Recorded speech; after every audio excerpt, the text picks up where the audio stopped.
C'est à Pernes-les-Fontaines, près d'Avignon, que nous rencontrons une figure provençale, un conteur, humoriste et tambourinaire à la fois, qui en 40 ans a produit plus de 6000 spectacles, toute une vie consacrée à ses instruments, aux traditions provençales, aux contes, aux rires et à l'histoire de la Provence éternelle.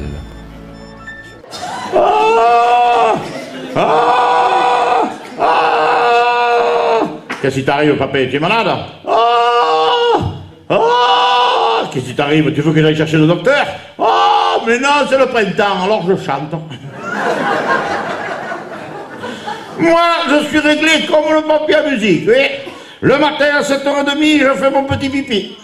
Et à 8h moins le quart, eh ben, je fais mon gros caca. Et à 8h moins 5, eh ben, je me lève.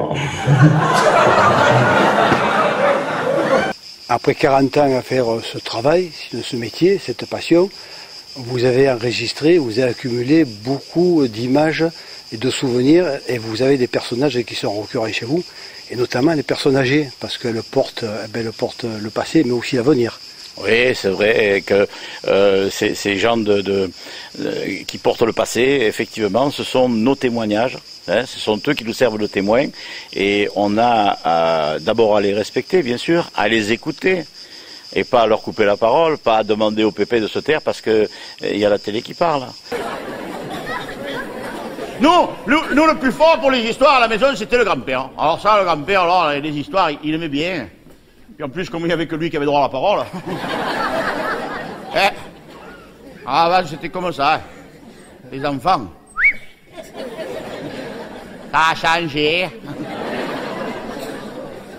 Alors ces personnages, ils sont quoi? Ben, ils sont d'abord grands-pères. Grand-père à la provençale, c'est-à-dire le pater familias, celui qui menait sa maisonnée. Voilà. Alors lui, c'est la référence, c'est celui à qui on doit demander les choses. Pour moi, c'est le personnage central, c'est lui qui représente l'autorité. Lui, son grand plaisir, c'est quand on mettait la table sous la grosse platane, dans la cour de la ferme, il venait, il était midi juste, il tapait dans ses mains, et ils arrivaient tous, les enfants, les petits-enfants, les arrière-petits-enfants, toute la famille. Avant, c'était comme ça. Quand un enfant se mariait, on mettait vite 2 pièces de plus sur le coin de la maison. Il s'installait sur place. Il faisait ses petits sur place. Il n'allait pas faire ses petits aux 4 coins de France. Et quand c'était le deuxième, on construisait de l'autre côté. Alors petit à petit, la ferme s'agrandissait. Mais le dimanche, quand tu voulais tout le monde, tu tapais dans les mains, ils arrivaient tous. Après, qu'est-ce qu'il y a? Ben, il y a les personnages qui ont une fonction précise. Les pêcheurs, par exemple. Bon, alors ça peut être un terme générique, les pêcheurs. On peut voir les pêcheurs au bord de la Nesque. Pourquoi pas, au bord de l'eau. Mais moi, je pense plutôt aux pêcheurs en barque, hein, ceux qui avaient effectivement un mode de vie tout autour de leur métier. Tout le monde à Marseille peut vous raconter l'histoire des 2 pêcheurs qui sont partis un matin à la pêche. Ils étaient sur leur barque et ils sont partis au grand large. Ils étaient au Château d'If. Quoi? Là, d'accord, c'est pas loin, mais c'est profond, oh, hein? Et là, il s'est passé quelque chose de terrible. Terrible! Une tempête. C'est pas souvent les tempêtes en Méditerranée, mais quand ça arrive, c'est terrible. La mer qui se creuse, le vent qui se lève, le bateau qui boulègue. Terrible! Comme on dit à Marseille, tempête en partant, t'en chies pour rentrer. On va parler de ces gens qui étaient tout bêtement des gens qui savaient tirer la chaise et la mettre devant la porte. Alors, ça concernait tout le monde, bien entendu, mais ça demandait une abnégation, une façon de vivre ensemble qui s'est perdue. Voilà ce que je cherche, moi, dans mes personnages. Avant, on n'avait pas tout le modernisme, on n'avait pas tout le confort, mais on savait vivre. Le soir, on tirait la chaise, on la mettait sur le pas de la porte, et voilà. Et on se parlait, et on se racontait des choses intéressantes. Pas des histoires d'avions qui se cassent la gueule à 4000 km d'ici, et que tu connais personne dedans. Et qu'est-ce que tu en as à foutre, puisque tu connais personne? Tandis que de savoir que la petite du boulanger, elle fréquente le petit du boucher, eh bien ça c'est intéressant ça, hein. Vos anciens jouaient du galabouet et du tambourin, est-ce que c'est là que vous avez pris votre essor musical? Alors là, si vous voulez, je vous la fais à la Pagnole. Hein. Oui, mon grand-père et tout ça. Non, c'est pas ça. Non, non, c'est tout bêtement le groupe folklorique du coin qui, sachant que j'avais un peu d'oreille, hein, j'avais été remarqué à l'époque parce que j'avais de l'oreille, et on m'a mis au violon. À l'époque, au violon. On devait me mettre à l'accordéon, mais il était un peu trop lourd par rapport au vélo. Vous voyez, pour pouvoir porter l'accordéon, pour aller en vélo, parce que on habitait à 3 km du village, eh bien, j'avais choisi le violon, c'était un peu moins lourd. Donc j'ai fait 7 ans de violon. Et dans le même temps, j'ai eu le galoubet dans les mains. Et à une certaine époque, il a même presque fallu faire un choix entre les deux. Et j'étais prêt à rentrer au conservatoire à Avignon, ou alors il fallait rester au groupe folklorique pour faire le galoubet. Je crois que j'ai fait le bon choix, mais je ne le savais pas.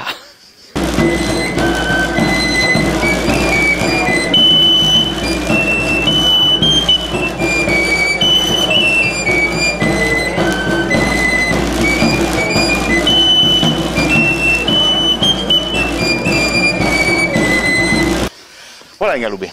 Alors celui-ci est en buis, en bois de buis, c'est donc un tuyau en bois, hein, bois de buis, avec le sifflet, le bec, hein, comme une flûte à bec, et les 3 trous sur lesquels on va poser les doigts. Alors 2 doigts pour tenir, 3 doigts pour jouer. Et le principe du galoubet, si vous voulez, ce que les gens ont du mal à comprendre, c'est que on prend ça pour une flûte. C'est pas une flûte, c'est une trompette. C'est-à-dire qu'on va souffler dans le bec pour obtenir ce qu'on appelle les harmoniques, c'est-à-dire les notes qui sortent naturellement en soufflant plus fort dans l'instrument.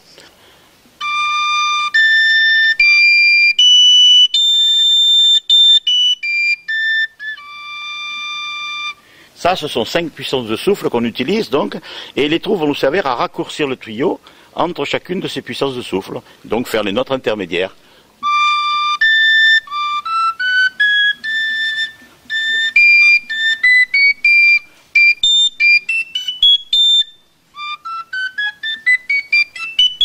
Oui, on a déjà plus d'1 octave là à notre disposition.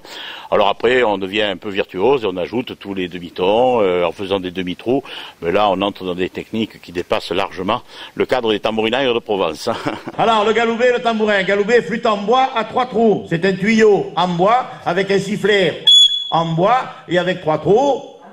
Qui sont couillons, mais c'est pas possible ça. Un trou, c'est un rien, ou alors c'est pas un trou, alors...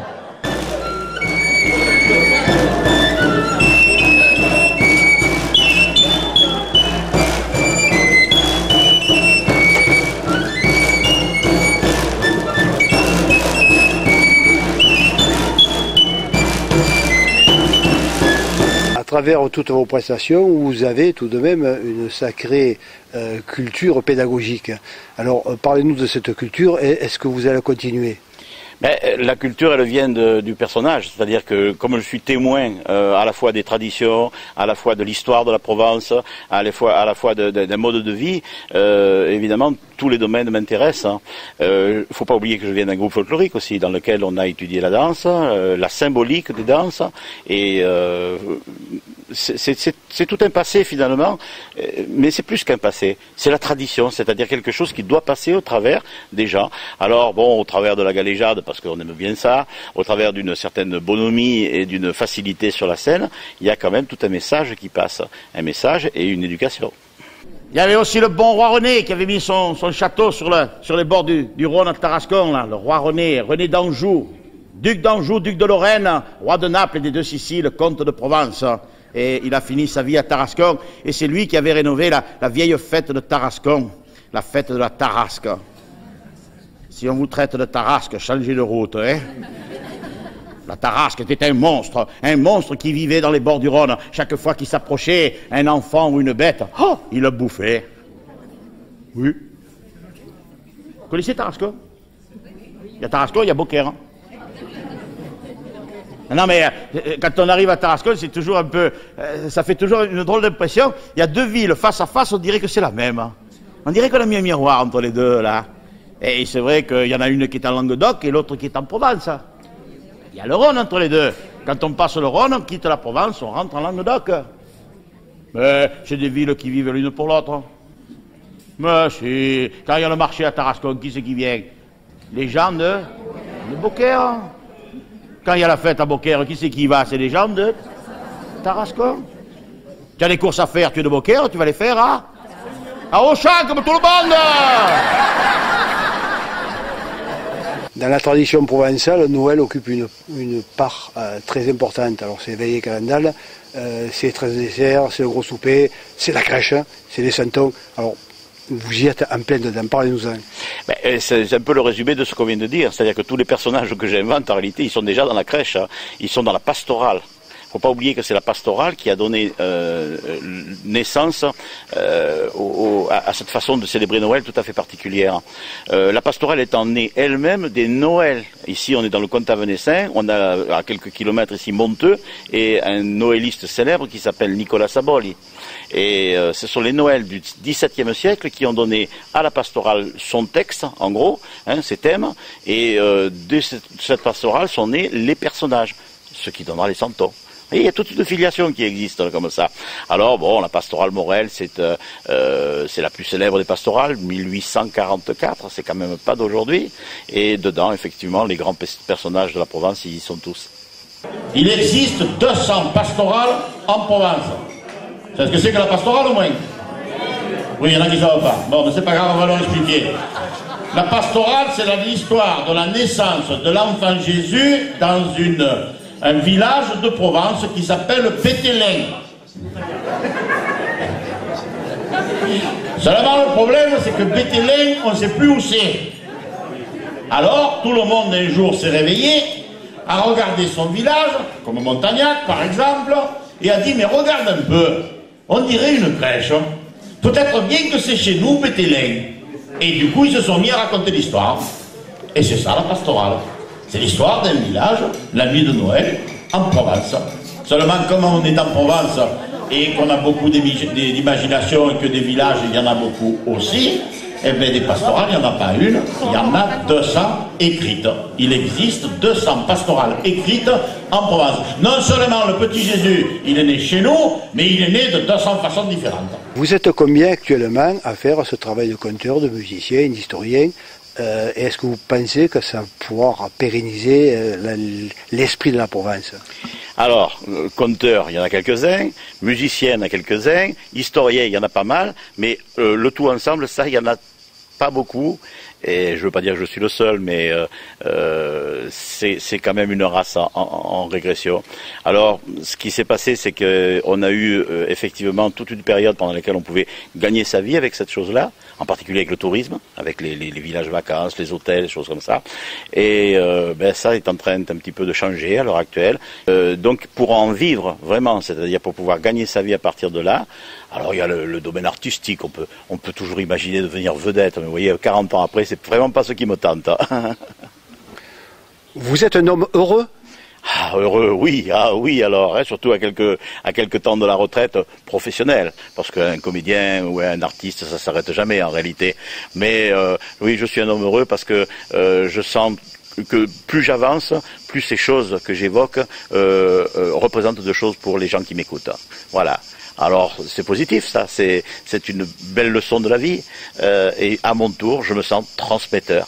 Ben vous savez, avoir ça en soi, ça fait vraiment du bien. Per la gloria d'Oteraire, pautre finché sia sconsei, cantaran degli offrire come niente